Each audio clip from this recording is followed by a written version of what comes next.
તો માન્ય ધારાસભ્ય શ્રી એના આપના આગેવાનોને ગાળો કાઢે, આપ પાર્ટી છે એના ઉમેદવારને દે, તો બોટાદની જનતાને વતી કે કોંગ્રેસ પક્ષ એક સવાલ ના પૂછે એને કે તમે બંને એકબીજાને આરોપ કહો છો ને તમે બંનેના કોમન છે CR પાટીલ, એક કે છે CR પાટીલનો એજન્ટ છે, બીજો કે CR પાટીલનો એજન્ટ છે.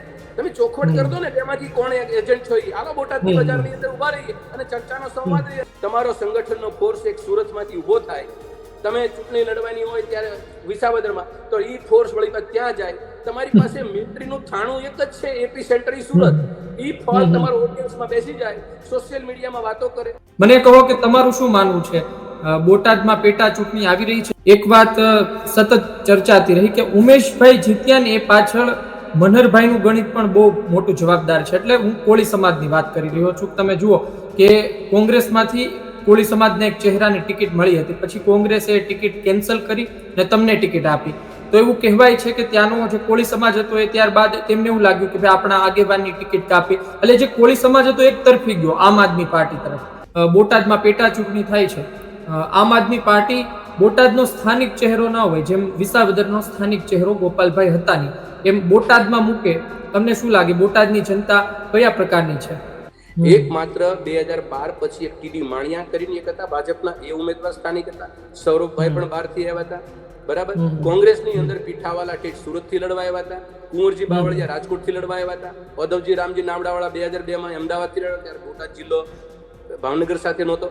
એટલે અને હું આવ્યો, હું પણ ભાવનગરમાં હતો, હું પણ બોટાદ જિલ્લાનો નથી. તો તમામ લોકો પણ રાજનીતિ વિધાનસભાનો પહેલો મત વિસ્તાર હતો 2012 સુધી 7 સુધી એ વલભીપુર બોટાદ હતું, ત્યારે અમે સ્થાનિક પછી વિભાજન થયું, પણ અમારી રાજનીતિ બોટાદ સાથે જોડાયેલી રહી. એટલે હું ત્યારે લોકલ થઈ ગયો, બાકી હું પણ લોકલ ન કહેવો 2012 પછી. એટલે બોટાદની જનતાને નેતૃત્વ આપો. અમારે ત્યાં તો કાઠી સમાજના માણસ પણ બે વખત જીત્યા હતા, જેના 2500 મત નથી. નમસ્કાર મિત્રો, વિસાવદર બાદ બોટાદ, લોકો આ વાત કરી રહ્યા છે, લોકો આ સવાલ કરી રહ્યા છે કે શું વિસાવદરની પેટા ચૂંટણી બાદ બોટાદમાં પેટા ચૂંટણી આવી રહી છે? હદ તો ત્યારે થઈ કે જ્યારે ગોપાલ ઇટાલિયાએ ચેલેન્જ આપી દીધી CR પાટીલને અને કહી દીધું કે CR પાટીલમાં તાકાત હોય તો ઉમેશ મકવાણાનું રાજીનામું અપાવરાવીને બતાવે અને પછી જોઈ લઈએ, તેઓ બોટાદ આવે પછી ખબર પડે કોનામાં કેટલો દમ છે. અમે છેલ્લા ઘણા દિવસથી સતત આ બાબતે વાત કરી રહ્યા છીએ અને આજથી મહિનાઓ પહેલા પણ અમે કહ્યું હતું કે ઉમેશ મકવાણા ક્યારેય પણ વંડી ટપી શકે છે. આ બાદ ઉમેશભાઈ અમારા સ્ટુડિયોએ પણ આવ્યા હતા અને લેખિતમાં પણ તેમણે બાહેંધરી આપી હતી સહી કરીને કે ભાઈ હું વંડી નહીં ટપું. બીજી વાત એ પણ કહી હતી કે હું આમ આદમી પાર્ટીમાંથી જ ચૂંટણી લડીશ ને ભાજપમાં નહીં જાઉં. તમામ બાબતો થઈ. આપણી સાથે મનહરભાઈ જોડાયા છે, કોંગ્રેસના એક ખૂબ સિનિયર નેતા છે. આજે તેમની સાથે વાત કરવી છે. બોટાદથી આવે છે, બોટાદથી ચૂંટણી લડ્યા હતા. મનહરભાઈ, પહેલા તો આપનું સ્વાગત છે ગુજરાત તકમાં. નમસ્તે મનહરભાઈ, આ સમાચાર ચાલતા હશે, બોટાદમાં પણ વાતો થતી હશે. આમ તો ધારાસભ્ય પર ખૂબ જવાબદારી હોય છે અને ધારાસભ્યએ તમામ જવાબદારી પર ખરા ઉતરવાનું હોય છે, પણ આ તો ધારાસભ્યનો સંપર્ક પણ નથી થતો. બોટાદમાં કેવી સ્થિતિ છે પહેલા તો એ જાણવી છે. નહીં, બોટાદની જનતાએ જે રીતે કોંગ્રેસ ભાજપાને પણ સ્વીકાર્યા વગર જ્યારે આમ આદમી પાર્ટીના ઉમેદવારને એ પહેલી વખત વિધાનસભા લડતા હતા અને બોટાદની જનતાએ એને મત આપી અને આશીર્વાદ આપ્યા હતા, આના 2.5 વર્ષ થવા આવ્યા. 2.5 વર્ષની અંદર છેલ્લા લગભગ 2 વર્ષથી માત્ર 6 મહિના જેવો કંઈક સક્રિય રહ્યા, બાકી 2 વર્ષથી તો એ બોટાદ વિસ્તારની અંદર આમ આદમી પાર્ટી કે આમ આદમી પાર્ટીના ચૂંટાયેલા ધારાસભ્ય એ સંપૂર્ણ રીતે નિષ્ક્રિય હતા. અમે અનેક વખત ચિંતા વ્યક્ત કરી કે બોટાદની જનતાને અમે માથું ટેકવીને અમે વિનંતી કરી હતી કે તમે ભારતીય જનતા પાર્ટીની બી ટીમ બનીને જે આવેલી પાર્ટી એ મત માત્ર ને માત્ર કોંગ્રેસ પક્ષના તોડે છે, ગાળો ભાજપાને આપે છે. ગુજરાતનો એક પણ ચૂંટણીનો એવો નાનામાં નાની ચૂંટણી દાખલ કરી લો અને મોટામાં મોટી લોકસભાની ચૂંટણી લઈ લો, તમે ક્યાંય પણ એવો તમને હિસાબ નહીં મળે કે એને ભાજપાના મત તોડી અને એ જીત્યા હોય, માત્ર કોંગ્રેસના મત તોડે. તો સામાન્ય રીતે જનતાને, બોટાદની જનતાને સવાલ થયો કે આ લોકો ભાજપના નેતાને ગાળું દે, ભાજપને ભ્રષ્ટ કે, ભાજપના નેતા આવા, ભાજપના નેતા આવા, તો એને ભાજપની સરકારને એ જ્યારે ટીકા કરે છે તો મત એ ભાજપની સરકાર અને ભાજપના સરકારના આગેવાનોને લઈ એને મત એને ભાજપના તૂટવા જોઈએ. તમે મને એક બતાવો દાખલો કે એને ભાજપને આટલી ગાળો દીધા પછી ભાજપનો એક મત એને તોડી શકે, કોઈ એક જગ્યાએ એની વિધાનસભા કે રાજ્યસભાની તાલુકા પંચાયત જિલ્લા પંચાયત હાંસલ કરી હોય. આનો નાલેરી મતલબ સરખામણીમાં તો કોંગ્રેસનો વોટ શેર જે 42% હતો 17 માં, એ ઘટીને 27% આવી ગયો 22 માં ઉપરથી, ને એમનો 11% આપ્યો છે. નહીં, વિસાવદરનો તમે દાખલો લ્યો ને, વિસાવદરમાં ગઈ વખતે અમને 11% વોટ શેર હતો, આ વખતે 4% થઈ ગયો. ભાજપનો 40% હતો, ભાજપનો 40% રહ્યો. આમ આદમી પાર્ટીનો 45% હતો, એનો 50% થઈ ગયો. તો તમે વિસાવદરના ધારાસભાના આમ આદમી પાર્ટીના ઉમેદવાર કે એનો કોઈ પણ આગેવાનની એક ક્લિપ મને બતાવો કે એને કોંગ્રેસને કે ભાજપની કમ્પેરિઝનની અંદર એને અઢળક ગાળ્યો એને કોંગ્રેસ ભાજપને દીધી, તો ભાજપનો મત એમ કેમ ન તોડી શક્યા?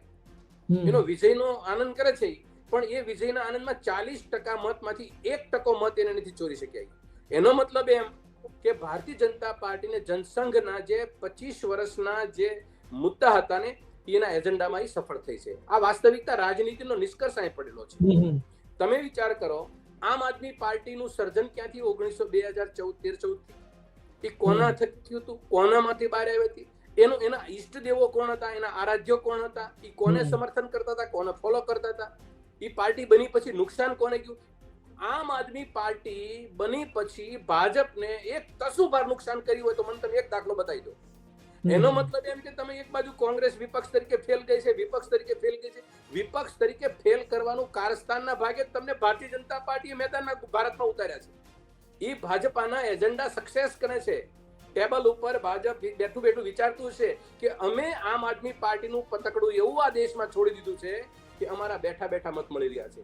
હું તમને એમ કહું કે આમ આદમી પાર્ટી અને ભાજપનો એક બહુ સામ્યતા ભર્યો એક સરસ મજાનો મુદ્દો છે. એ કે મહાત્મા ગાંધીજીને 75 વર્ષથી દિલમાંથી કાઢી નાખ્યા અને બીજાએ મહાત્મા ગાંધીજીને દિવાલ ઉપરથી કાઢી નાખ્યા, એની છબી કાઢી નાખી. સાહેબ તમે બંને મુદ્દા તમે જો, મહાત્મા ગાંધીની ભૂમિ, મહાત્મા ગાંધીના સમર્થકો દેખાવે એને કમર વળીને વાંકા વળીને નમવું છે ને જ્યારે પણ મૂર્તિ મળે ત્યારે મહાત્માજીની, અને અંદર ખાને મહાત્માજીના કટ્ટર બંને પક્ષો ગુજરાતની ભૂમિ ઉપર મત માગે છે પૂજ્ય મહાત્મા ગાંધીજીના નામે. એટલે ભાઈ મારો અહીંયા આગળ એક કોંગ્રેસ પક્ષના એક આગેવાન તરીકે ચિંતા એ છે કે આ દેશની અંદર સેક્યુલરિઝમ જે છે, સેક્યુલર પાર્ટીઓને ખતમ કરવા માટે જે રણનીતિ 75 વર્ષથી આ દેશમાં થઈ રહી છે, એ દેશની અંદર આ પરિસ્થિતિમાં એ દિવસે ને એ જે વિજય થાય છે, એ મારે અમારી જનતાને, બોટાદની જનતાને મેં માથું ટેકવીને કીધું હતું કે આ લોકો તમારી સેવા કરવા માટે નથી આવતા, ભાજપના એજન્ડાને પરિપૂર્ણ કરવા માટે આવે છે. તમે વિચાર કરો, બોટાદની જનતાનો ગુનો શું? નગરપાલિકામાં રોડ, ગટર અને રસ્તાની ગંદકીની પરિસ્થિતિ, ટ્રાફિકની પરિસ્થિતિ, એ હોસ્પિટલમાં 2011 ની અંદર 12માં જિલ્લો બન્યો છે, એ જિલ્લાની અંદર રેફરલ હોસ્પિટલનું જે મહેકમ ચાલે છે, સિવિલ હોસ્પિટલ હોવી જોઈએ. મહેકમ રેફરલ, બહાર મોટું બોર્ડ માર્યું છે સિવિલ હોસ્પિટલનું, અને મહેકમ છે અંદર સ્ટાફ છે રેફરલ હોસ્પિટલનો. સાહેબ ભારતીય જનતા પાર્ટી 25 વર્ષમાં બોટાદને કશું આપી શકી નથી, અને જનતાએ આમ આદમી પાર્ટીનો ઉમેદવાર આપ્યો, એ પણ જનતા ભાવી નથી એનામાં. એટલે અમે બળતરા અને ચિંતા એ કરીએ છીએ કે અમે સાચું પ્રતિનિધિત્વ આપવા માંગતા હતા અને સાચા પક્ષના પ્રતિનિધિ તરીકે આપવા માંગતા હતા. અમને જનતા જનાર્દનને સેવા કરવાનો મોકો નથી, પણ અમે વેઇટ કરીએ છીએ કે અમે એક દિવસ આ બંને પક્ષો એક સાથે બેસી જશે, પણ તમારા માટે અમે કાયમના માટે ઉભા છીએ. અને મેં 2 દિવસ પહેલા એટલા માટે અપીલ કરી કે નેતૃત્વ વગરનું નથી પક્ષનું નેતૃત્વ, નથી વિપક્ષનું નેતૃત્વ. જે ધારાસભ્ય રાજીનામા આપી દીધું, તો અમે વિપક્ષ તરીકે બેઠા છીએ. અમારી સામે એક ફોન કરો, બતાવો કે તમારી પીડા શું છે, તમારા પ્રશ્ન શું છે. બેઝિક પ્રશ્ન હું તમને કહું, રિંગ રોડ ટ્રાફિકનો પ્રશ્ન, ત્યાં આગળ જે પરિસ્થિતિ બોટાદની જે દિવસે ને દિવસે કથળતી પરિસ્થિતિ છે, એ પોલ્યુશન છે. પાણી 7 દિવસે આવે છે. નગરપાલિકાએ બેસ્ટ નંબર લક્ષ્મીનારાયણ પાર્ક નામની સોસાયટીને નંબર 1 આપ્યો નગરપાલિકાએ. એ નગરપાલિકા સોસાયટીમાં 7 દિવસે પાણી આવતું. તો આ પરિસ્થિતિ છે બોટાદની. તો માન્ય ધારાસભ્ય શ્રી એ એના આપના આગેવાનોને ગાળું કાઢે, આપ પાર્ટી છે એ એના ઉમેદવારને દે, તો બોટાદની જનતાને વતી કે કોંગ્રેસ પક્ષ એક સવાલ ના પૂછે એને કે તમે બંને એકબીજાને આરોપ કહો છો ને તમે બંનેના કોમન છે CR પાટીલ.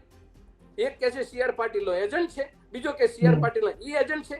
તમે ચોખવટ કરી દો ને બેમાંથી કોણ એજન્ટ છો. હાલો બોટાદની બજારની અંદર ઉભા રહીએ અને ચર્ચાનો સંવાદ રહીએ. તમારા જેવા આજ તક જેવાને ત્યાં બોલાવીએ વચ્ચે કે ભાઈ મીડિયેટર રહો, આમાંથી કોણ છે નાર્કોટ કરાવો ઈ બેનો, કે આમ આદમી પાર્ટીના બંને ઉમેદવારો એક સમય લડતા હતા. એ પૈકીના કોણ છે ભાજપાના એજન્ટ? આ માણસ ધારાસભ્યશ્રીએ અનેક આક્ષેપો કર્યા, અમે તો કોઈ કર્યા નથી, અમે તો નથી ભાજપ ઉપર આક્ષેપો કર્યા, અમે તો પોલિસી ઉપર કામ કરીએ છીએ કે તમે આ જે અસ્ત્ર શસ્ત્ર સરંજામ 25 વર્ષથી તમે આ દેશની કે રાજ્યની જનતાએ આપ્યું છે, તો સુખાકારી આપવામાં નિષ્ફળ કેમ જાઓ છો? આ સવાલ અમને બંને પક્ષનો છે અમારો. મનોહરભાઈ, એક વાત એ છે કે ગોપાલ ઇટાલિયા વિસાવદર જીત્યા છે, ત્યારબાદ આમ આદમી પાર્ટી એક વધુ લડાયક અંદાજમાં જોવા મળી રહી છે. એ સાથે જ શક્તિસિંહે રાજીનામું પણ આપી દીધું, એટલે કોંગ્રેસ વધારે એ દિવસ બાદ નબળી જોવા મળી રહી છે. મને યાદ છે કે એક સમયે કોંગ્રેસનો સુરત મધ્યાહને હતો, મોટા મોટા દિગ્ગજ નેતાઓ હતા, લડાયક નેતાઓ હતા, જોતા એક પછી એક બધા ભાજપમાં ભળતા ગયા. તમે વિસાવદરની સ્થિતિ જોશો તો ભૂપતભાઈ ભાયાણી જેને વંડી ટપી એ પાછા મૂળ ભાજપી હતા. ઉમેશભાઈ છે એ પણ વર્ષો સુધી ભાજપમાં રહ્યા. તો પછી આમ આદમી પાર્ટી ટિકિટો શું કામ આપે છે? આમ તો આ સવાલ આમ આદમી પાર્ટીને પૂછવો જોઈએ, અને પૂછ્યો તો એમણે જવાબ આપ્યો કે અમે ભૂતકાળમાં ઘણી આવી ભૂલો કરી છે, પણ આવનાર સમયમાં આ પ્રકારની કોઈ ભૂલો નહીં કરીએ. પણ મારો સવાલ સિમ્પલ છે કે આમ આદમી પાર્ટી ભાજપના અસંતુષ્ટોને લઈ રહી છે. મને લાગે 27માં તે ઘણાને ટિકિટ નહીં મળે એવા લોકોને લઈ આવશે. કોંગ્રેસમાંથી લોકો ભાજપમાં જઈ રહ્યા છે. તો પછી આ પ્રકારની સ્થિતિમાં કોંગ્રેસ કઈ દિશામાં જઈ રહી છે? કોંગ્રેસ ક્યાં છે અત્યારે? જો એક બહુ સ્પષ્ટ કરું, 2017માં 5 બેઠકો માટે સત્તાથી વંચિત રહેલી કોંગ્રેસ પાર્ટી આજે 2025 છે, 5-7 વર્ષની અંદર ચરમસીમાથી માંડી અને 17 બેઠકો ઉપર આવી છે. એ વાત નિર્વિવાદ છે.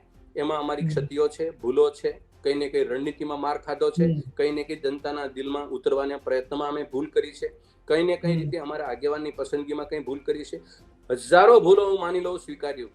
પરંતુ આ દેશની અંદર એક ભારતીય જનતા પાર્ટી નામની ફાસીવાદી વિચારધારા ધરાવતી એક પાર્ટી, એ પાર્ટીના દેશને બદલે એનો દલ પહેલો એ માનસિકતાથી કામ કરે છે.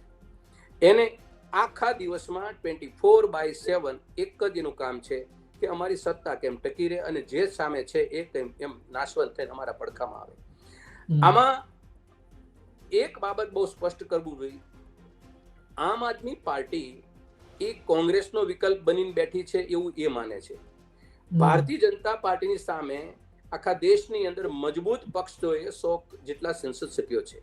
એને ગુજરાતના એક નાના એવા પરિપ્રેક્ષની અંદર આપણે એવું ન મૂલ્યાંકન કર્યું કે કોંગ્રેસ પાર્ટી પતી ગઈ. આવા તો અનેક લફાટો અમને મળેલી છે. 1990 ની અંદર 32 બેઠકો હતી, એ પછી 77 થઈને પાછી અત્યારે 17 થઈ. આ અમારી પરિસ્થિતિ છે. એ જર્નીની અંદર અમે માર ખાધો છે, એમાં કોઈ નિશ્વાસ નહીં. પરંતુ એક બાબત અમે ક્યારેય જનતાને અમે ભ્રમિત નથી કરી.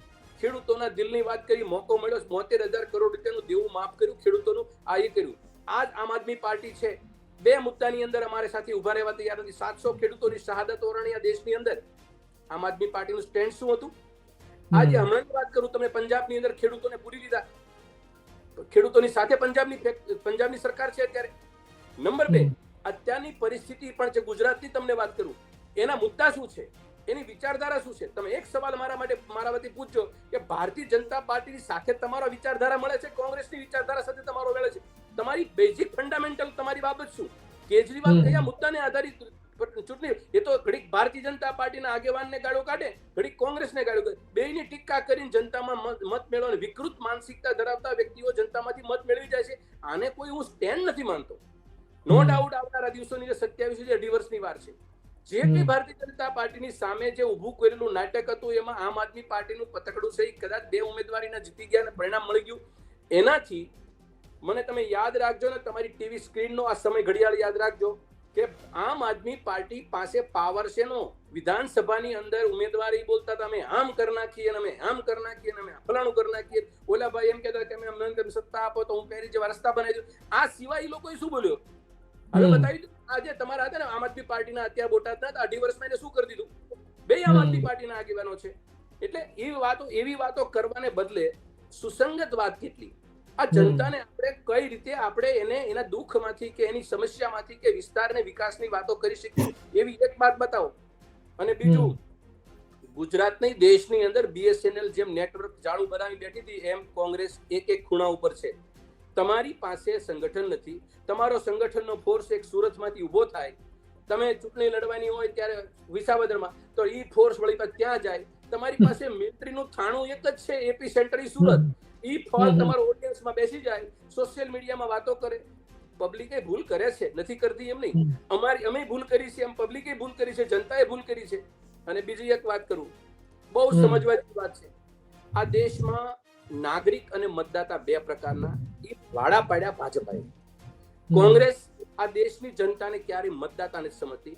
જનતાની પીડા સમજવામાં, જનતાને શું જોઈએ છે, જનતા શું માગે છે, જનતાને કઈ સમસ્યા છે, એને લઈને સેવા કરે છે. જ્યારે ભાજપા અને આમ આદમી પાર્ટી મતદાતા તરીકે જોઈએ છે. મતદાન મેળવવું હોય, એનું મત મેળવો તો એને શું આપવું જોઈએ, મત લેવા માટે એની સાથે શું નાટક કરવું જોઈએ, મત મેળવવા માટે એની પાસે કઈ રીતે ઉભું રહેવું જોઈએ. અને મત મળી જાય પછી, મતદાન થઈ જાય પછી, જીતી જાય પછી મતદાતાની જગ્યાએ અને અમે જ્યારે કોંગ્રેસ પક્ષ હંમેશા જનતાની સેવા કરવા માટે રહે છે. નો ડાઉટ 110% વાત સાચી છે. અમે અઢળક ભૂલો કરી છે, ત્યારે તમારી આ પરિસ્થિતિ હોય. આ બધી કોમાં રાખીને વાત કરી રહ્યો છું. પરંતુ એનો મતલબ એમ નહીં કે કોંગ્રેસનો એક પણ આગેવાન અત્યારે જમીન સ્થળ ઉપરથી અલગ નથી થયો. એ મેદાનમાં છે, એ ગ્રાઉન્ડમાં છે. આજ બોટાદની અંદર એક સોશિયલ મીડિયામાં એક ખાલી બારી નાની એવી એક કોમેન્ટ મૂકી, બોટાદની જનતાએ શું આશીર્વાદ આપ્યા તમે જરાક જોઈ શકો છો. તો કહેવાનો મતલબ એ કે જનતા ઈચ્છે છે, પણ ભ્રમિત થવું અને ભૂલ થઈ જવી એ તો નાગરિક, દરેક માણસ માત્ર ભૂલને પાત્ર છે. એ ભૂલ ભોગવી લીધી. હવે મને બતાવો, બંને લલકારે છે આવી જાઓ મેદાનમાં, આવી જાઓ મેદાનમાં. મેદાન જેવું રણ મેદાન નથી હોતું. આ જનતાના દુઃખ હલવા કરવા માટે વિધાનસભામાં બેસવાનું એક સરસ મજાનું પ્લેટફોર્મ પૂરું પાડવા માટેની એક તજવીજ છે. આ રણ મેદાન કે મેદાનમાં આવી જાઓ, આવો આમ જગ્યાએ, આવો આમ જગ્યાએ, આ બથમબથી ભરવાના કોઈ ક્ષેત્રો નથી. આ જનતાની ઉશ્કેરો નહીં, જનતાને. એક વાત એ કહો, તમે એ વિસ્તારના આગેવાન છો, એ વિસ્તારમાં એક ટીમ તમારી સાથે જોડાયેલો છે, એક વર્ગ તમારી સાથે જોડાયેલો છે. મને કહો કે તમારું શું માનવું છે? બોટાદમાં પેટા ચૂંટણી આવી રહી છે, કારણ કે તમે ઉમેશ મકવાણાનું બોડી લેંગ્વેજ જોતા હશો, ત્યાંની પરિસ્થિતિ જોતા હશો, ત્યાંના કેટલાય આમ આદમી પાર્ટીના લોકોને જોતા હશો. શું લાગે છે તમને? જો એક વાત બહુ સ્પષ્ટ છે, જનતાને માધ્યમમાં રાખ્યા વિના ભાજપ અને આપ બંને અત્યારે રાજનીતિ કરે છે. તમે 2 દિવસથી રાજીનામું આપ્યું ત્યાંથી તમે એના માધ્યમ છો. તમે બધા લોકો સાથે ચર્ચા કરો છો. મને તમે એક પણ પ્રશ્નનો એવો જવાબ આપો કે ઈ લોકોએ બોટાદની ચિંતા જનતાની કરી હોય. જનતા શબ્દ કોઈ જગ્યાએ નથી આવ્યો. એને પાટીલ શબ્દ આવ્યો, ભાજપને ગાળો દીધી આવ્યો, એને આમ કરી નાખ્યું આવ્યું, એને આમ કરી નાખ્યું આવ્યું. કોઈ કીધું ગુજરાતને એને અપમાન કર્યું, કોઈ કે આને અપમાન કર્યું, કોઈ કે પક્ષનું અપમાન કર્યું. આ બધા જ વર્ડ્સ આવ્યા. મેં એક વર્ડ્સની નોટ કરી છે, પણ એમાં ક્યાંય કોઈ જગ્યાએ એવો ન આવ્યો કે મારા વગર હું જ્યાં રાજીનામું દંડક તરીકે આપી દઈશ તો મારા પક્ષની ફજીતી જે મારી હારે કરી તે, પણ મારી જનતાનો દ્રોહ ન કરાય, મારી જનતા માટે હું ઉભો રહીશ કે જનતા માટેની પીડા, વર્તમાન પરિસ્થિતિ, વરસાદ વચ્ચે આ ગામડાઓની અંદર જે સિંચાઈ અને ખેતીની પરિસ્થિતિ શું છે, એને પોષણક્ષમ ભાવ મળે છે કેમ, એને વીજળી ટાઈમે મળે છે કેમ, આ પ્રશ્નની અંદર એક જગ્યાએ એક લીટી કોઈ આગેવાનો બેમાંથી એક પક્ષના બોલ્યા મને તેમ બતાવો. નહીં બોલે ભાઈ. આ લોકોની સાથે રાજનીતિ એટલે જનતાનું એક મત મેળવવાનું પ્લેટફોર્મ છે. પ્લેટફોર્મમાંથી બહાર નીકળી જાઓ, વિધાનસભામાં પહોંચી જાઓ, સમાજના ખભા ઉપર બેસીને રાજનીતિ કરો, વાભેવા અને ફેસિલિટી ભોગવો. બધાની પરિસ્થિતિ હું તમને કોમન કહું છું. જેટલા તમે નામ બોલો, એ 5 વર્ષ પહેલા એ લોકોની હાલત શું હતી, એ લોકોને એક એકની ઉપર બોડી લેંગ્વેજ શું અસર હતી, કોને એવો નશો ભરી દીધો, કઈ પરિસ્થિતિ એવી આવી ગઈ, એના ઝાકમઝોળ થઈ ગયા હતા. આમ આદમી પાર્ટી એટલે કાં ભાજપથી દુખાયેલો માણસ અને કાં કોંગ્રેસથી દુખાયેલો માણસ. એ દુખી માણસોની ભેગા થયેલી પાર્ટી એટલે આમ આદમી પાર્ટી. તમે ક્યાં એવી કલેવરની વાત કરવા માંડ્યા, અમારા સંસ્કારોની વાતો કરવા માંડ્યા? તમારે કોઈની નિષ્ફળતાની રાહ જોઈને બેઠેલી પાર્ટી છે. કે કોંગ્રેસ નિષ્ફળ થાય તો અમે સત્તામાં આવી જઈએ, કે ભાજપ વાળો નિષ્ફળ થાય તો સત્તામાં આવી જઈએ. ભાજપના ઉમેદવારને ગાળું કાઢી એવી સાવધાની અંદર ભાજપ વાળે આમ આદમી પાર્ટીને ગાળો કાઢી. આખા ચૂંટણી પ્રચારની અંદર તમે જોઈ લો, 2 ઉમેદવાર એકબીજાને બાયો ચડાવવા સિવાય ધંધો શું કર્યો હતો? મનોહરભાઈ, તમારા મત મુજબ શું લાગે છે, ઉમેશભાઈ રાજીનામું ધરી દેશે કે પછી આ વસ્તુ ચાલે જ રાખશે, 27 સુધી ચાલશે અને પછી જે આપણે 27માં વિધાનસભા ચૂંટણી થશે જનરલ, એમાં તે બોટાદની ચૂંટણી આવશે? ભારતીય જનતા પાર્ટીએ હાઈજેક કરેલા આ આખી બાબત છે. બોટાદ વિધાનસભા એ ભાજપાએ હાઈજેક કરી છે અને ભાજપા ઈચ્છે એ થશે. ભારતીય જનતા પાર્ટી ઈચ્છે કે આમાં આમ આદમી પાર્ટી એક વિસાવદરના એક ઉમેદવાર બહુ જીતી ગયા છે અને હવે એ ઉમેદવારને કંટ્રોલ બેલેન્સ કરવા માટે શું કરવું જોઈએ 2027ની ચૂંટણીમાં, એ ગણિત અને એ તાર્કિક નિર્ણયો એના ઉપર આધાર છે. ઉમેદવારે તો દંડકમાંથી રાજીનામું આપ્યું છે, એના પક્ષે સસ્પેન્ડ કર્યો છે, પક્ષને ઈ પાવર નથી એવો ઉમેદવાર કહે છે. એટલે ઉમેદવારને અને ઉપર કેજરીવાલ છે, કેજરીવાલ મને એ જ સમજાતું તો એના વિસુદાન ગઢવીભાઈ એને સસ્પેન્ડ કરે છે તો કેજરીવાલના સસ્પેન્શન ઓર્ડર એના રાષ્ટ્રીય સંયોજકનો ઓર્ડર કેમ ના આવ્યો? એ તો રાષ્ટ્રીય કક્ષાના પ્લેટફોર્મમાં એની ડેઝિગ્નેશન છે, તો એ સસ્પેન્ડ કેમ નથી કરતા? એટલે તમને કહું છું, ઉપર દિલ્હી વાળું છે ને એ ન સમજાય એવું નાટક છે. એ બંને ન્યા મિત્રો છે, એકબીજાના પૂરક છે, એકબીજાના હરીફ નથી. ભારતીય જનતા પાર્ટી જો હરીફ હોત એકબીજાના તો સસ્પેન્શન ઈસુદાન ગઢવી કરે, એના ઉપર સંયોજક કેજરીવાલનો સિક્કો લાગે અને પક્ષની બહાર કાઢ નાખે. હજી આ ઉમેદવાર એમ કે છે કે હજી મને એનો સસ્પેન્શનનો ઓર્ડર આવ્યો નથી, એ આવશે પછી હું મારી પ્રતિક્રિયા આપીશ. હવે પછી પ્રતિક્રિયા શું છે એટલો એનો કોન્ફિડન્સ છે કે એને કોઈ હલાવી નહીં શકે. કારણ કે શું કામ કોઈ નહીં હલાવી શકે? કારણ કે ભાજપ જ હલાવવા માંગતું એને. મનોહરભાઈ, પાછી એમાં વાત એવી છે કે જે વાત કરે છે એ છેવાડાના માનવીની વાત કરે છે ઉમેશભાઈ, એ ઉપરથી તો પછી આપણને એવું લાગે કે આ તો નવો પક્ષ બનાવશે અથવા તો કોંગ્રેસમાં જશે. કારણ કે ભાજપના લોકો સામાન્ય રીતે આવી બધી વાતો નહીં કરતા. કોંગ્રેસમાં સ્વીકારે લોકો એમ કાર્યકર્તાઓ. ધાર્મિકભાઈ, બોટાદની જનતા જેમ વિસાવદરની જનતાનું એક કેરેક્ટર છે એમ બોટાદની જનતાનું પણ કેરેક્ટર છે. 2002, 7, 12, 17, 22 આ તમામ ચૂંટણીઓ મેં ગ્રાઉન્ડ ઉપર લડ્યો છું. કોઈ પણ ઉમેદવાર લડતો હોય કોંગ્રેસ પક્ષના પ્રતીક ઉપર અમે એને તન મન ધનથી સત્વર કરતા હતા.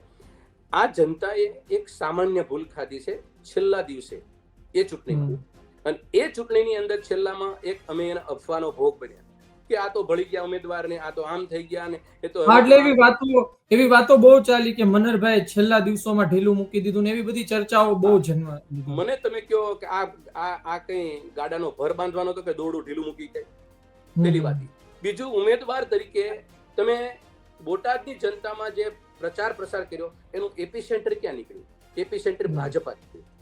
ભાજપના સ્થાપિત હિતો આનું એપિસેન્ટર છે. હું તમારી સ્થાનિક અને પ્રબુદ્ધ મીડિયા તમે છો, તમે બહુ ઝીણવટપૂર્વક મુદ્દાની ચર્ચા તમે કરો છો. તમે મને એક ચેલેન્જ કરી બતાવો કે બોટાદની ભૂમિ ઉપર ભરે ચોકની અંદર આવું મને એક વ્યક્તિ એવો અનઓફિશિયલી આધાર વગર બાબત કોઈ પુરાવો નથી જોતો મારો, મને એવી વ્યક્તિ કે મેં આમને આ વહીવટ કરતા જોઈ લીધા. એ તો વાતો હવામાં વાતો છે. હવામાં વાતો કરવાનો લાભ કોને થયો? લાભ ભાજપને થયો. ભાજપાનું એક ગણિત ખોટું પડી ગયું. કયું ગણિત ખોટું પડી ગયું? 156 આવી ગઈ. જો માપમાં આવ્યું હોત ને તો બીજા દિવસે રાજીનામું પડી ગયું હોત. તમે સમજ્યા? આ તો 156 આવી ગઈ ને ભાજપને કોઈ. હવે ભાજપની જરૂરિયાતમાં એમ થશે કે આ આમ આદમી પાર્ટી જરૂર કરતા વધુ ઉછળે છે, એટલે કે હવે એને કંટ્રોલ કરવા માટે શું કરવું? તો કે આમ આદમી પાર્ટીના ધારાસભ્યોનું સંશોધન કરો, વીકનેસ બહાર કાઢો.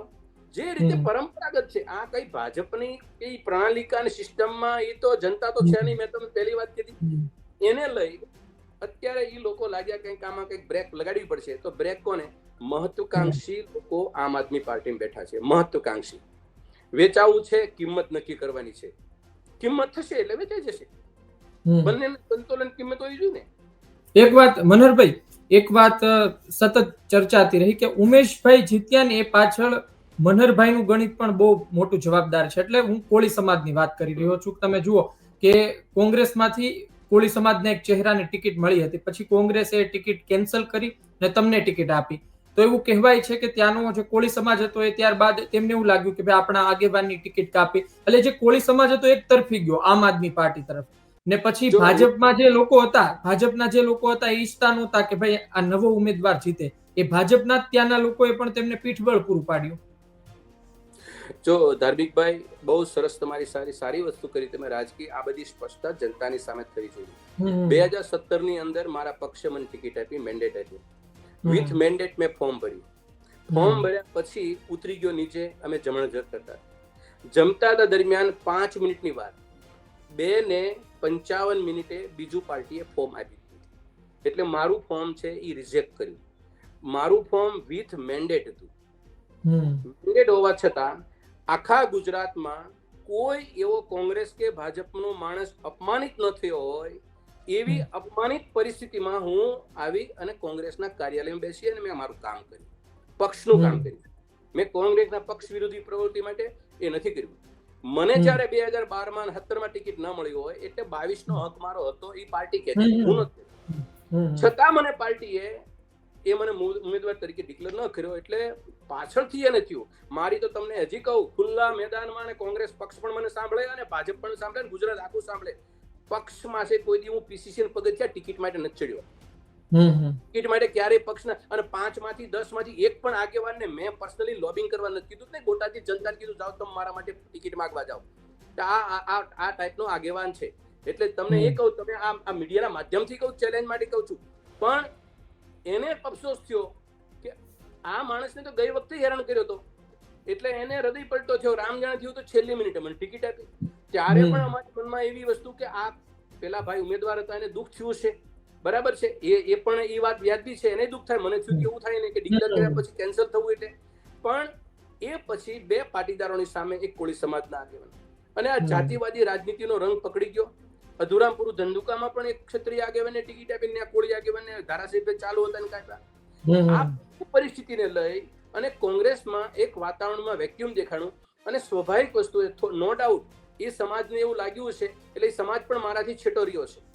એમાં હું સ્વીકારું છું, કારણ કે મને 19,000 મત મળવા એ વ્યક્તિ કોંગ્રેસના મત નથી મળ્યા એવું સમજીને જ ચાલો કોંગ્રેસના મત કોને ગયા તો ડિવાઈડ થઈ ગયા.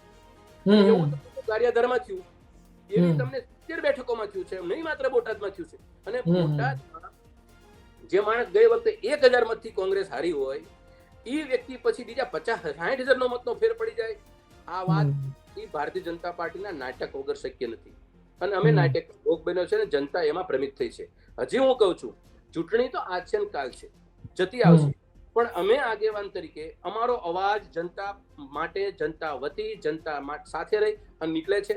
જ્યારે તમારી સાથે અનેક આગેવાન હતા, મારી સાથે ટિકિટ માંગનારો હતો 2017માં એ ભાજપમાં જતો રહ્યો, એ માણસ કોંગ્રેસમાં ન રહ્યો. એ પહેલા જે હતા એ બધા ભાજપમાં ગયા. એ મારી પહેલા એને પેલા કુંવરજીભાઈ હતા એ પણ જતા રહ્યા. પીઠાવાલા એની પહેલા હતા એ પણ જતા રહ્યા. તો તમે સમજો ને, ગુજરાતમાં 2002 થી માંડી અને બોટાદની અંદર 22 સુધી લડનારો એક પણ મારા સિવાય આગેવાન કોંગ્રેસમાં સક્રિય નથી. તમામ આગેવાનો અહીંયા રસ્તા કરી લીધા છે. તો એ રસ્તા કરનાર માણસ પ્રત્યે, મારા પ્રત્યે જે આ વસ્તુ બની છે એના માટે તો હું બોટાદની જનતા માટે હજી ખુલ્લા મને આવો તૈયાર છું કે આ કોઈક નાટક કરી ગયું છે મારામાં. અને નાટક કરી ગયો તો મારી સમજ માટે એ નાટક માટે મારી કોઈ એવી નાટક તરકટ કરવાની મારી સામે કોઈ એવી ઈચ્છા જ નહોતી કે કોને પોસ્ટમોર્ટમ કર્યું છે, કોને આ કર્યું છે. જે લાગ્યું જેને કર્યું, ફરી વાર મેં જનતાની સેવા કરશું. ધારાસભ્ય એક માત્ર સેવાનું સ્ટેજ નથી, એ મારી પાકી સમજ પડી છે. જી મનોહરભાઈ, અલગ અલગ મુદ્દે આપણે ઘણી વાતો કરી. મારે જાણવું છે કે અત્યારના બોટાદની જનતા ખરા અર્થમાં શું વિચારે? કારણ કે બોટાદમાં કોંગ્રેસનો વોટ શેર આમ આદમી પાર્ટીએ તોડ્યો, બોટાદમાં આમ આદમી પાર્ટી આવી એટલે ફરી ત્રિપાખ્યા જંગની સ્થિતિ થઈ. તમે શું માનો છો કે બોટાદમાં કોઈ આયાતી ઉમેદવાર, એક વખત માની લઈએ કે બોટાદમાં પેટા ચૂંટણી થાય છે, આમ આદમી પાર્ટી બોટાદનો સ્થાનિક ચહેરો ના હોય, જેમ વિસાવદરનો સ્થાનિક ચહેરો ગોપાલભાઈ હતાની, એમ બોટાદમાં મૂકે, તમને શું લાગે બોટાદની જનતા કયા પ્રકારની છે? જો તમને એક વસ્તુ કહું, બોટાદ વિધાનસભામાં 1985 થી એક ઉમેદવારને બાદ કરતા બોટાદ વિસ્તારનો એકય કોંગ્રેસનો ઉમેદવાર કે ભાજપનો નહોતો. આ તમે સ્પષ્ટ કરજો. એક માત્ર 2012 પછી એક ટીડી માણિયા કરીને એક હતા ભાજપના, એ ઉમેદવાર સ્થાનિક હતા. સૌરભભાઈ પણ બહારથી આવ્યા હતા, બરાબર. કોંગ્રેસની અંદર પીઠાવાલા ઠેઠ સુરતથી લડવા આવ્યા હતા, કુંવરજી બાવળિયા રાજકોટથી લડવા આવ્યા હતા, ઉદ્ધવજી રામજી નાવડાવાળા 2002માં અમદાવાદથી લડ્યા, ત્યારે બોટાદ જિલ્લો ભાવનગર સાથે નહોતો. એટલે અને હું આવ્યો, હું પણ ભાવનગરમાં હતો, હું પણ બોટાદ જિલ્લાનો નથી. તો તમામ લોકો પણ રાજનીતિ વિધાનસભાનો પહેલો મત વિસ્તાર હતો 2012 સુધી 7 સુધી એ વલભીપુર બોટાદ હતું. ત્યારે અમે સ્થાનિક હતા, પછી વિભાજન થયું પણ અમારી રાજનીતિ બોટાદ સાથે જોડાયેલી રહી એટલે હું ત્યારે લોકલ થઈ ગયો. બાકી હું પણ લોકલ ન કહેવો 2012 પછી. એટલે બોટાદની જનતાને નેતૃત્વ આપો. અમારે ત્યાં તો કાઠી સમાજના માણસ પણ 2 વખત જીત્યા હતા જેના 2500 મત નથી. નેતાગીરીને બોટાદની જનતા ઓળખે છે. અને હવે જનતાની સામે એક પ્રશ્ન બીજો એ છે ધાર્મિકભાઈ, કે વાતો તમે કરીને જાઓ, ગામડાની પ્રજા છે અને ગામડાની જનતા છે, કંઈક ભ્રમિત થાય છે. અને એમાં ખાસ કરીને સુરતના લોકો આવે એટલે એનો રૂઆબ ને માહોલ ને બધો તામઝામ બધો એટલો સરસ હોય તો આપણે એને એમ થાય કે ઓહો આ તમારું ભલું કરવાના છે, અને ભોળવાઈ જાય છે, મત આપે છે. આજે ગારિયાધારની અંદર કેટલા મત કોળી સમાજનો ઉમેદવાર હતો, મન કયો તમે 15-16 હજાર મત મળ્યા ને. તો 3 લાખની વિધાનસભામાં 15,000 મત મળે, કોંગ્રેસની અંદર ક્યાંય એટલી બધો ડેપ નહોતો, છતાંય મળે છે. તો આને ઉપરથી એવું નથી સમજવાનું કે કોંગ્રેસ લુપ્ત થઈ ગઈ છે. આજે પણ કોંગ્રેસની અંદર દમ ને કસબકસ છે, પણ આ બંને પક્ષો એ ભારતીય જનતા પાર્ટીને સત્તામાં એને આવવા માટે એનાથી જે નારાજ મતો છે એ નારાજ મતોને કેપ્ચર કરવાનું કામ જે કોંગ્રેસને જે ફાળે જવું જોઈતું હતું એ એના બદલામાં એ દિવાલ બની અને એક નારાજ થયેલા મતો એ ત્યાં જાય, આપમાં જાય, એટલે ભારતીય જનતા પાર્ટીનો ઘોડો વીણ ને વીણ રહે. આ રાજનીતિના સમીકરણની અંદર કોંગ્રેસ પક્ષે ચિંતા કરવાની જરૂર છે અને કોંગ્રેસ પક્ષ આ બાબતે વ્યવસ્થિત ચિંતા કરે, રાજનીતિના પરિપ્રેક્ષમાં ચિંતા કરે, તો મને લાગે છે કે આ આમ આદમી પાર્ટીને ભાજપના કારસ્તાન છે ગુજરાતમાં જનતાની સામે ખુલ્લા થશે. જી, છેલ્લો સવાલ પૂછી લઉં કે 2027માં મનહરભાઈની તૈયારી કેટલી, અથવા તો પેટા ચૂંટણી આવે તો મનહરભાઈની તૈયારી કેટલી? કારણ કે બીજા મને કોઈ નેતાઓ એટલા બતાતા નથી. કદાચ કોંગ્રેસ પછી લઈ આવે જ્ઞાતિ ગણિત જોઈને, અથવા તો કોઈ કોથળામાંથી બિલાડું કાઢે તો પછી નવાય નહીં. નહીં, હું વિધાનસભાની હું કોઈ પણ ચૂંટણી લડવાની મૂડમાં આજની તારીખે નથી. અને એનું કારણ છે કે એમાં નાસીપાસ થવા જેવું છે, ના હારના કારણો છે, એને લઈને નહીં. પણ હું ઈચ્છું છું કે આજે કોઈ પણ જનતાને એને મત આપવા માટે થઈને એને જે એક કક્ષાએ એને મૂકી દીધા હોય, એક લેવલે આપી દીધું હોય, તો મારે સમજીને કહેવું પડે છે કે બીજાને ચાન્સ આપો અને બીજાને તક આપશે, એ કંઈક મારા કરતા સારું કરશે તો હું એની સાથે રહીશ. પણ કોંગ્રેસ પક્ષના પર્યુમાં રહી અને કોંગ્રેસના ઉમેદવારને જીતાડવા માટે તન મન ને ધનથી સાથે રહીશ.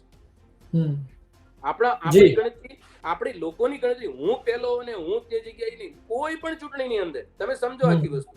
હા, તમે ઓલું લખાઈ લીધું ને પેલા પાસે, એ ખોટું પડે છે ને, પેલા ઉમેદવાર પાસે લખાયું ને તમે કે ભાઈ હું. એટલે અત્યારના કેવું છે મનહરભાઈ, અત્યારે વચ્ચે છે એ ના તો ઉમેશભાઈ આમ આદમી પાર્ટી એમને સસ્પેન્ડ કરી, પણ એમણે ના તો રિઝાઇન આપ્યું છે, ના તો પાછું ભાજપમાં જોડાય. એટલે એનો જે પત્ર લખેલો છે એ અગુ ચાલે છે અત્યારે. આમાં એટલે જ કહું છું કે મેં તમને પહેલા કીધું, મતદાતા સાથે હું ક્યારેય મતદાતાને જોતો, હું એને જનતા જોઉં છું. જનતા જનાર્દનને કે માથું ટેકવીએ, મત માગીએ, તમારું ભલું કરશું, તમારી પીડા સોર્ટ આઉટ કરશું, આવું બધું બોલી અને પછી તમારે એની સામે કંઈક બીજું ચિત્ર દેખાડો છો ને, એ રાજનીતિના પરિપ્રેક્ષની અંદર એ અમને નથી શોભતું. હવે એ લોકોને શોભે છે એ કરે, પણ એક દાવા સાથે કહું, વિધાનસભાની અંદર બે પક્ષો ભલે જે કંઈ ફાકા ફોજદારી કરવા દો, પણ તમે બધી જગ્યાએ તમે વિસાવદર રિપીટ થવાની અપેક્ષા રાખતા હો કે વિસાવદરમાં થાય, બધી આખા ગુજરાતમાં થાય, તો એમાં એ ખાય છે અને ધૂળ ખાય છે. જી, જોઈએ ચાલો આવનાર સમયમાં શું થાય છે, કારણ કે બોટાદની ચર્ચા તો શરૂ થઈ ચૂકી છે. ઉમેશભાઈ એક આમ આદમી પાર્ટીના તે કોળી સમાજના તે સારા નેતા સાથે મેં વાત કરી હતી. એમણે કહ્યું કે ઉમેશભાઈ બહુ બુદ્ધિશાળી નેતા છે, એ આવું ના કરે, એ રાજીનામું ન આપે, એ કોઈ એમને કમિટમેન્ટ આપવામાં આવ્યું છે તો ઠીક છે, બાકી તો જો રાજીનામું આપશે તો ન ઘરના ન ઘાટના આવી સ્થિતિ પણ સર્જાઈ શકે. જોઈએ ઉમેશભાઈ શું કરી રહ્યા છે, શા માટે કરી રહ્યા છે, કોના ઈશારે કરી રહ્યા છે, તેનું પરિણામ કોણ ભોગત છે, આવનાર સમય બતાવશે. આપ અમારી સાથે જોડાયા બદલ ધન્યવાદ. Thank you Dharmikbhai. તો આ હતા બોટાદના કોંગ્રેસના આગેવાન મનહરભાઈ, તેમની સાથે વાત કરી. અમારો એક પ્રયત્ન છે કે બોટાદની દરેક વાત તમારી સુધી પહોંચાડીએ, કારણ કે જો કાલ સવારે પેટા ચૂંટણી થાય તો તમને પણ ખબર હોવી જોઈએ કે બોટાદની સ્થિતિ શું છે, કોને મત આપવા, કોને ન આપવા, અને એ પહેલા પણ રાજકીય પક્ષોને પણ ખબર પડે કે કોને મેદાને ઉતારી શકાય, કોણ મજબૂત છે. ગુજરાત તક જોતા રહો. બોટાદની પરિસ્થિતિ, ત્યાંના સમાચાર આપના સુધી પહોંચાડતા રહીશું. આપનું શું કહેવું છે કોમેન્ટ બોક્સમાં જરૂરથી લખજો. મને લાગે છે તમે બોટાદના વતની છો તો તમે ખૂબ જાજુ ભોગવતા હશો, કારણ કે છેલ્લા લાંબા સમયથી ધારાસભ્ય તમારા છે પણ ગાંધીનગર રહે છે, કદાચ ફોન પણ નથી ઉપાડતા.